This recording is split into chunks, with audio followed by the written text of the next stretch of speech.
Beneath the brightest city on Earth lies a secret built for the darkest reason. New York, a city that never sleeps. But below its streets, something has been sleeping for 70 years. They call it the Forgotten Lab, a sealed chamber of concrete and steel, hidden beneath Grand Central Station, where science once walked hand in hand with fear. No signs point to it. No tours go near it.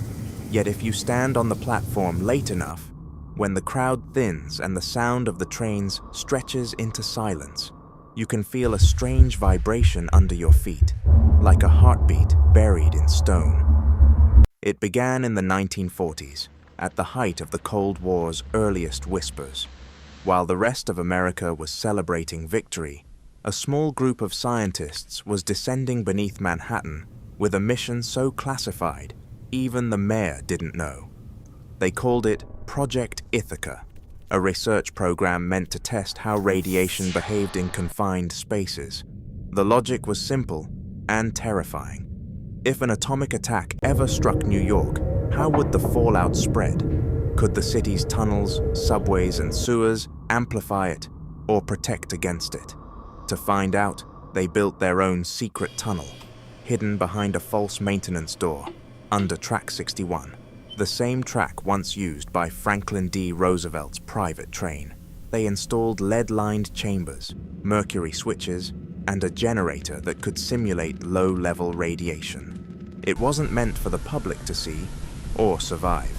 For 2 decades, the lab pulsed with activity.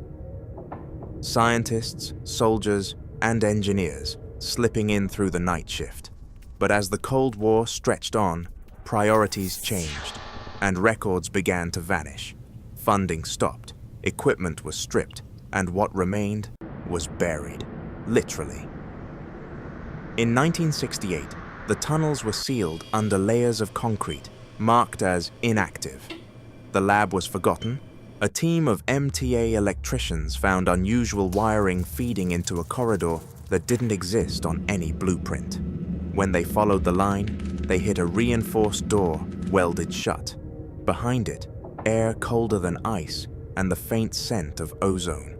Radiation monitors spiked just slightly, then flatlined. That was the last official report ever filed. Some believe the lab still hums on backup power, drawing current from the grid it once helped design. Others say it's a ghost, a tomb of abandoned machines, still ticking out invisible energy in the dark. But the most chilling theory comes from a physicist named Dr. Helen Carr, who once worked with declassified Manhattan Project files. She believes the lab was more than a radiation test site. According to her research, Project Ithaca's final phase involved human testing. Volunteers, maybe prisoners, maybe both. Their data was never published, their names erased. When asked if she'd ever go down there, she just smiled and said, "Some doors stay closed for a reason."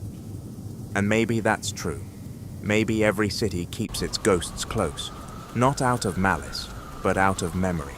Because forgetting is how we move forward, but remembering, that's how we stay human. So tonight, as millions of lights glitter above ground and footsteps echo below, think of the silence between them, the buried heartbeat under Manhattan, lab that still waits, humming softly beneath our feet, a reminder that even the brightest cities cast the darkest shadows.